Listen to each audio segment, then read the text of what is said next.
సభ్యులందరికీ కూడా ముఖ్యమైన ప్రకటన అండి. ఇప్పుడే మీరు చూశారు, గౌరవ మంత్రివర్యులు సాధారణ బడ్జెట్, వ్యవసాయ బడ్జెట్ కూడా ప్రవేశపెట్టారు. ఇది చాలా ముఖ్యమైన కార్యక్రమం. ఇది నేను మీ అందరినీ కోరేది ఏంటంటే, సభ్యులందరినీ ఈ బడ్జెట్ మీద మీకు పూర్తిగా ఎమ్మెల్యేస్ అంటే బడ్జెట్ మీద పూర్తి అవగాహన మనకు కావాల్సిన అవసరం ఉంది. అది మీరు బాగా స్టడీ చేయాలి.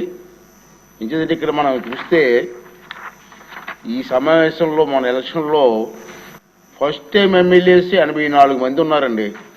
First time MLAs. Second time MLAs 39 మంది ఉన్నారు. మిగిలిన వాళ్ళంతా సీనియర్స్. 4 టైమ్స్ 5 టైమ్స్ ఉన్నారు, 6 టైమ్స్ 6 టైమ్స్ కూడా ఉన్నారు ఎమ్మెల్యేస్. అంచేత ఈ కొత్తగా వచ్చిన ఎమ్మెల్యేస్కి బడ్జెట్ మీద పూర్తి అవగాహన కావాలండి. అసలు బడ్జెట్ ఏంటి, సాధారణ బడ్జెట్ ఏంటి, వ్యవసాయ బడ్జెట్ ఏంటి, తర్వాత డిపార్ట్మెంట్స్. నాకు తెలిసి మొత్తం టోటల్ డిపార్ట్మెంట్స్ 39 డిపార్ట్మెంట్స్ ఉన్నాయి. అంటే అన్ని శాఖలు కలిపి వాళ్ళకి ఎంత బడ్జెట్ కేటాయించేశారు, ఇవన్నీ కూడా సభ్యులకి బాగా పూర్తిగా అవగాహన ఉండవలసిన అవసరం ఉంది. అది నా రిక్వెస్ట్. అంటే మీ అందరినీ చేశారంటే మీరు రేపు జరగబోయే సభలో ఈ బడ్జెట్స్ మీద మాట్లాడాలి. మాట్లాడమే కాదు, సలహాలు కూడా ఇవ్వాలి. తప్పేం లేదు. మీకు అనుభవం పెట్టే సలహాలు కూడా ఇచ్చే అవకాశం ఉంది. కాబట్టి అందుచేత నేను ఏం చేశానంటే, రేపు హాలిడే సభకు, ఎందుకంటే చదువుకోవడానికి రాజుగారు అవగాహన కోసం హాలిడే ఇచ్చి మళ్ళీ 13వ తారీఖు 14వ తేదీల్లో మళ్ళీ సమావేశం ఏర్పాటు చేస్తున్నాను. ఆ సమావేశంలో ఈ సాధారణ బడ్జెట్ పైన ఇది కూడా చర్చలు జరుగుతాయి. దాని మీద దాంట్లో మీరు అందరూ కూడా మనస్ఫూర్తిగా పాల్గొవాలని చెప్పి నేను కోరుకుంటున్నానండి.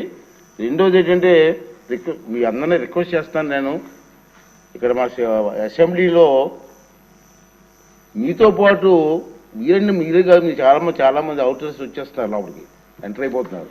ఇది సెక్యూరిటీ ప్లేస్. ఇది ఏ ప్రాబ్లం రాకూడదు. ఇక్కడ అందరూ లోపలికి ఎంటర్ అయిపోతున్నారు. ఎంటర్ అయిపోతుంటే ఇక్కడ మేము ఎంతమంది కంట్రోల్ చేసినా మీతో పాటు ఎంటర్ అయిపోతున్నారు. ప్లీజ్ దయించి మీరు రావచ్చు, వద్దంటలేదు.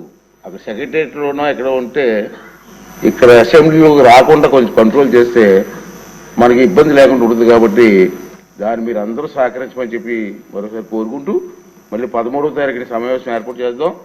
రెండవది ఏంటంటే, మనకి ఇక్కడ భోజనాలు కూడా ఇప్పుడు మార్చాను నేను. ఈ గేట్లో 5th గేట్ నుంచి లోపలికి వెళ్ళి రైట్కి వెళ్తే ఒక డైనింగ్ హాల్ ఏర్పాటు చేసాం. బయట అంటే అది ఎక్కువగా రద్దీగా ఉంటుందని.